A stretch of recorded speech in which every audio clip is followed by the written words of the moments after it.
painful as it might be, let's take a look. Here's that 66-yard play.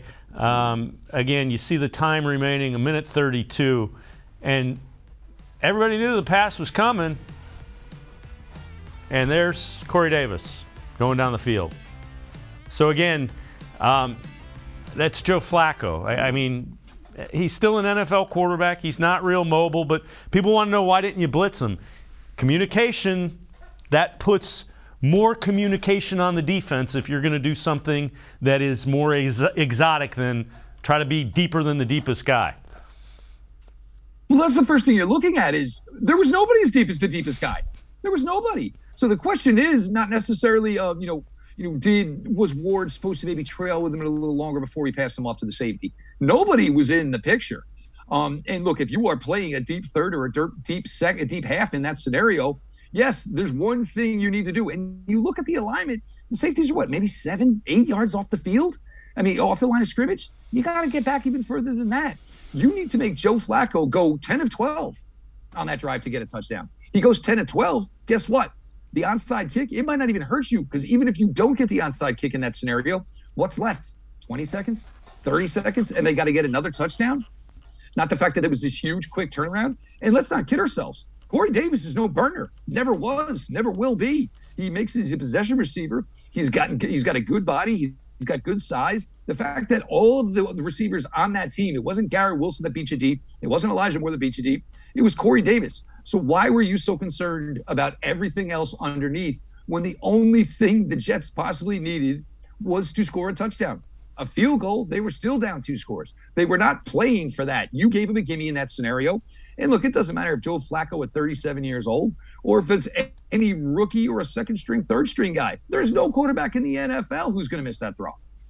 All right, next thing that went wrong, the onside kick after that 66-yard touchdown. And, again, it's kind of one of those that squibs out, and that's got to be covered. The hands team was on. You knew an onside kick was coming. There weren't any timeouts. You got to get that. Knock it out of bounds. Do whatever you need to do. Well, Amari Cooper, look, by all means, yeah. Look, and for the Browns, this is the scenario you wanted. There is no other skill position player you want in that scenario to make that play other than Amari Cooper. The guys in front of him, they necessarily didn't do the jobs either, because once that ball gets past you, you're basically supposed to dive into the line where the ball went through. So basically, you were blocking anybody from the New York Jets to getting to the path to that ball. So even if Amari Cooper doesn't get it cleanly, he maybe gets a second shot at it.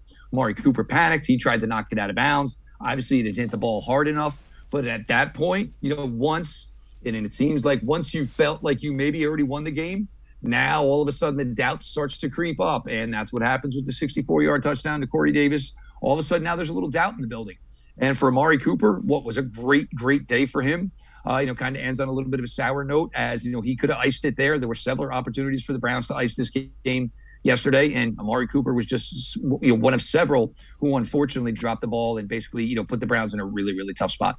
All right, here is the touchdown pass to Garrett Wilson. And again, this one is what put the Jets ahead. And this is where you're kind of looking and unlike the 66-yard touchdown pass, this time you're kind of deeper in the end zone, so you can't recover on that. The depth there it's all messed up.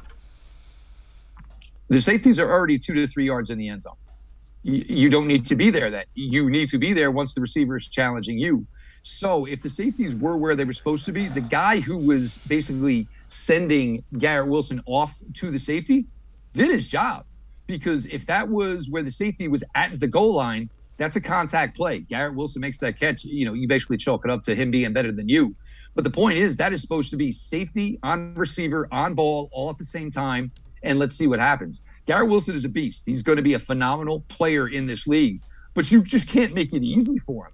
I mean, he's a rookie. You're supposed to make it hard for him. And they did nothing, to do that yesterday. Garrett Wilson, a rookie, going against a secondary that is supposed to be one of the NFL's best. It looked like he was back at Ohio State, and he was going against Indiana, for God's sakes. He was open all day, even to the point where he even got a little injured and thought maybe he wasn't going to return. He came back and still just went about his day. The Browns had no answer for him yesterday. And, look, I mean, at the end of the day, you go with even though Garrett Wilson's going to be a superstar in this league, and there's no question about that, he's still just a rookie. It was still his second NFL game. It should not have been that easy for him.